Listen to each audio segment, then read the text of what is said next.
Friends, my name is Julia. I'm one of the facilitators of Recovery Dharma in the Spokane Sangha. I'm really happy to be here today. I'm slightly under the weather, which is why I am not in the classroom today.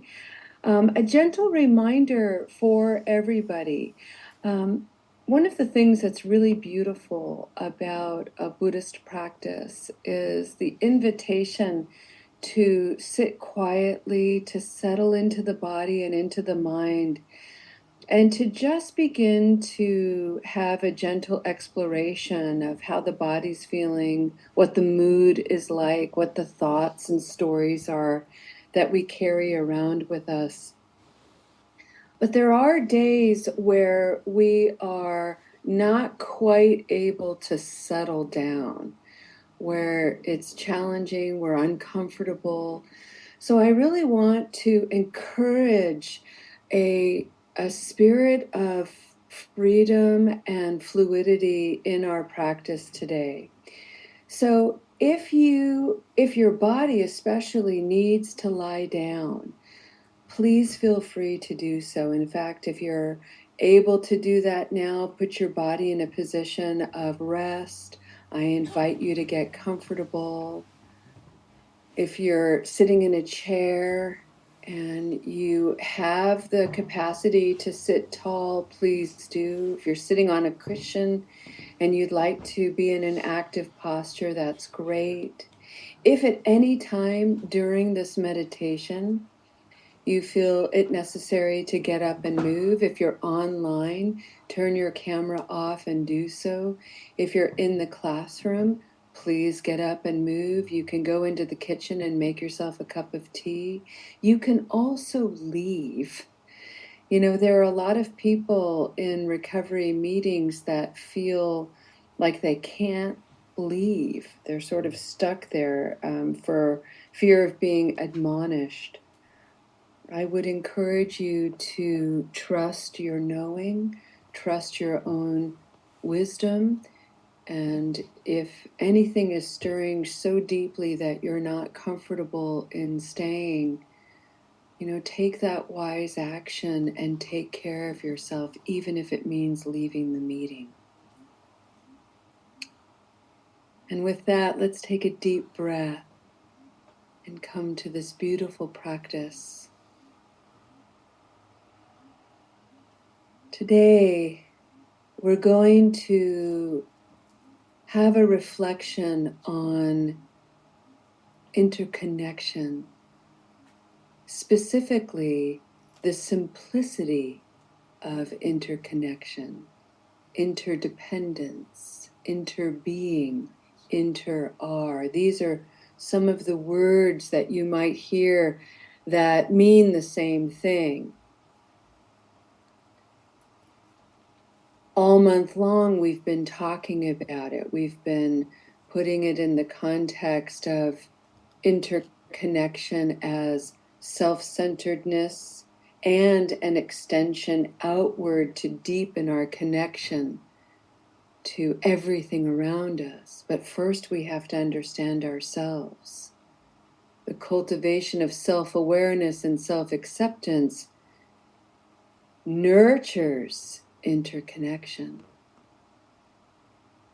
We have had a beautiful practice of deep looking at the ways the kindness of others has added qualities and virtues of our lives that bring comfort and joy. Connections with people that we'll never meet. The clothes you're wearing today are been touched by dozens of people that you'll never know. All of these people want to have happiness and safety in their lives. They want to enjoy good food and freedom from violence. Everyone wants to be safe. No one wants to suffer. We have this in common as our basic humanity. And today we're going to take a look at simplicity.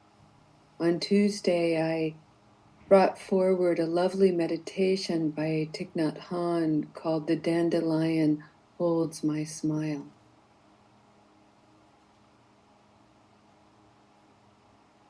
And for today's practice, I'd like to bring forward that meditation, but turn it inward and allow my self-agency, my inner power, my internal wisdom, my bodhicitta, my Buddha nature, to hold my own smile. I can be my own caretaker. I can be the source of wisdom, knowledge, love, and trust. But I have to spend time with myself. I have to spend time examining my thoughts, my perceptions, my actions, everything that has been regrettable, as well as noble, as well as neutral. All of it is the fodder for my life's experience, but it begins on some level with the seed of bodhicitta, the nature of goodness, the seed of loving kindness within you, the seed of compassion within you, the seed of joy, and the seed of equanimity, your ability to see the positive, negative, and neutral as it lives within you. These limitless qualities come together as your Buddha nature.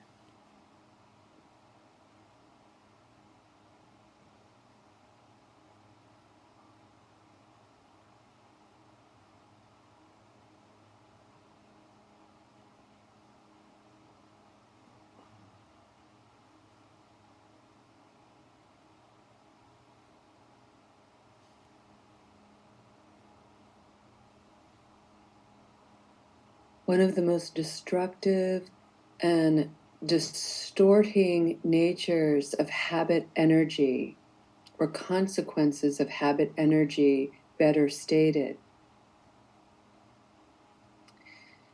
is the way that we become unskillful, sometimes unethical, because of habit energy, because we have separated ourselves, answering to craving and attachment. Maybe we believed that we didn't have the capacity or the agency or the power or wisdom to be able to sit with our own misery. Maybe we at one time simply didn't have the tools to allow ourselves to do that, and so we reached for the easiest thing, an effective thing, maybe a drug or a drink or some kind of food that helped temper the pain, that helped decrease the pain. And for a while, it was positively affecting. And then after time, it became negatively affecting. And over more time, it became more and more difficult to escape. And in that place of being a bit of a hostage,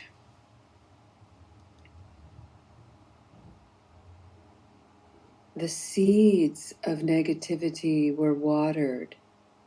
Perceptions and thoughts that we're not good people. We've done bad things, therefore we're bad people. I've lied, therefore I'm globally a liar. I have acted unskillfully, therefore I am an unskillful person. And once those stories are repeated long enough, they feel factual. They feel like reality. And all of those positive qualities within us, all of those noble virtues that we also possess, they have laid buried and dormant. Today, we begin to water those seeds in a very simple, gentle way.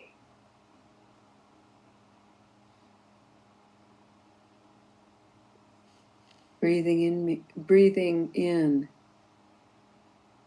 within me is a seed of loving kindness.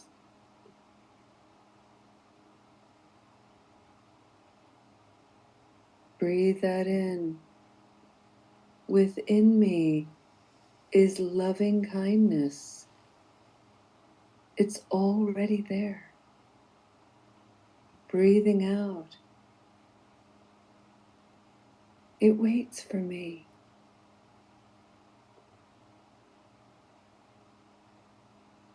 Breathing in loving kindness.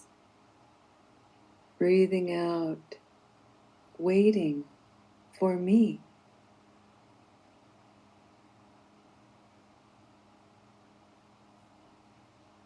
Breathing in compassion, my ability to be with my own suffering. That is compassion. Compassion is boundaried and clear, solid and resourceful. Within me and within all of you is a profound seed of compassion. Breathing in the seed of compassion. Breathing out, it waits for me.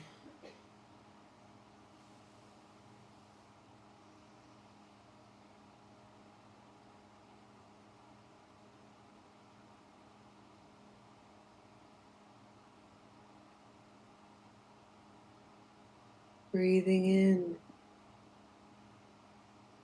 a seed of joy. You know, in active addiction, in active substance attachment and confusion, joy is denied and often highly distorted. To the point that when joy knocks on the door, many of us don't answer. Or when a smile comes our way, we resist it. I don't deserve to be happy. I've caused so much unhappiness. Why do I get to be happy? That's not fair. But the seed of joy waits for us. Breathing in a seed of joy. Breathing out, it waits for me.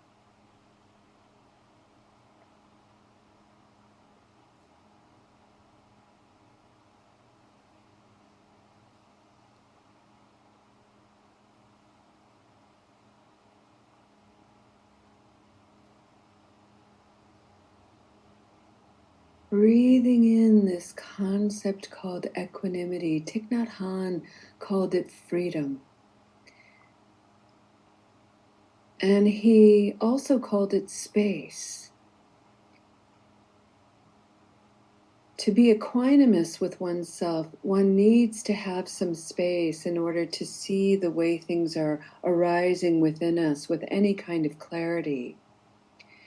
And when we are not hooked by a positive or a negative, and we just are in reaction mode, clinging or resisting to one or the other, the more we practice, the more we look at this, and the less hooked we become, the more freedom we feel, the more fluid we feel, the more ease we experience. That's what being equanimous means. Breathing in a seed of freedom. Breathing out, it waits for me.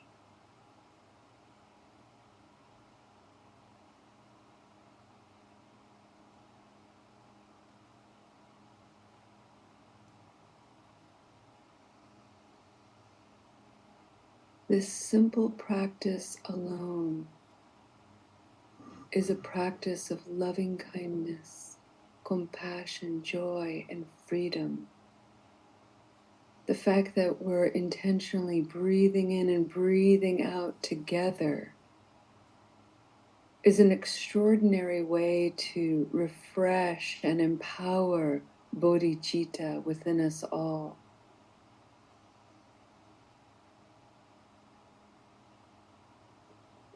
This is such a simple yet profound act of presence.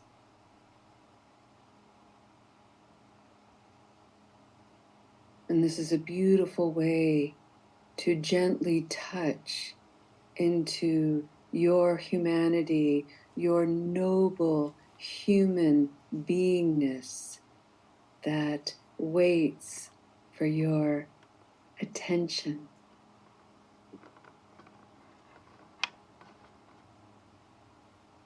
There's a wonderful saying, within a single acorn lives a whole forest of oak.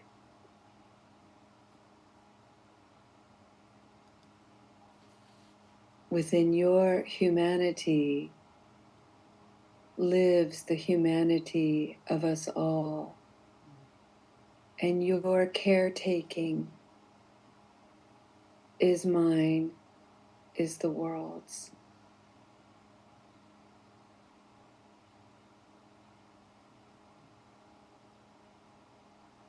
This is a simple invitation to care for the seeds of bodhicitta awaiting your nurturance.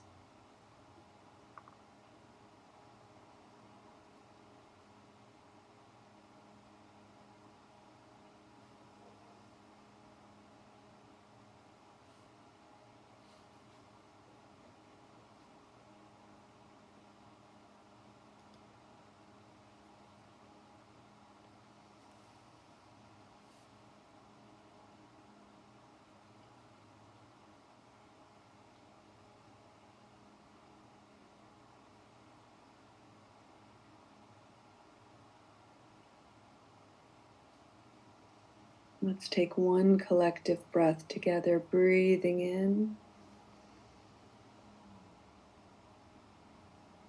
and breathing out.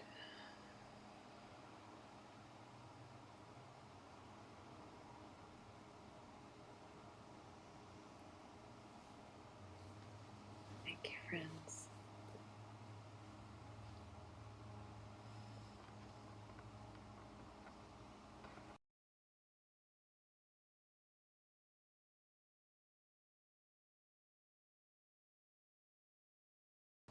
Alrighty, friends. Let's go ahead and end our practice with a dedication of merit.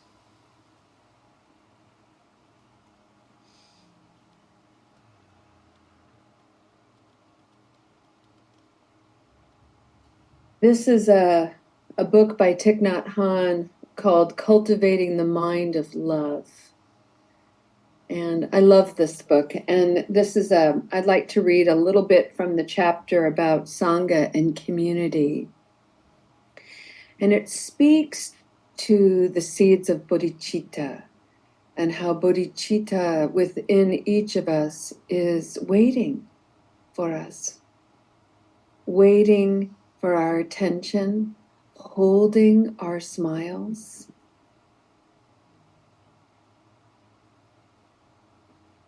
Thich Nhat Hanh says, your Sangha, family, friends, and co-practitioners are the soil, and you are the seed. No matter how vigorous the seed is, if the soil does not provide nourishment, your seed will die. A good Sangha is crucial for the practice. Today we heard the word champion by our wonderful Sangha member, Will. This is a Sangha of champions, truly. All different kinds of people journeying recovery and habit energy in unique ways, true to oneself. Every step you take on this good earth is a sacred one. Taking a moment to reflect on that, taking a moment to reflect that your steps are sacred, the whole of you is sacred. All of us together is sacred. To the sacredness of you, I bow. Namaste.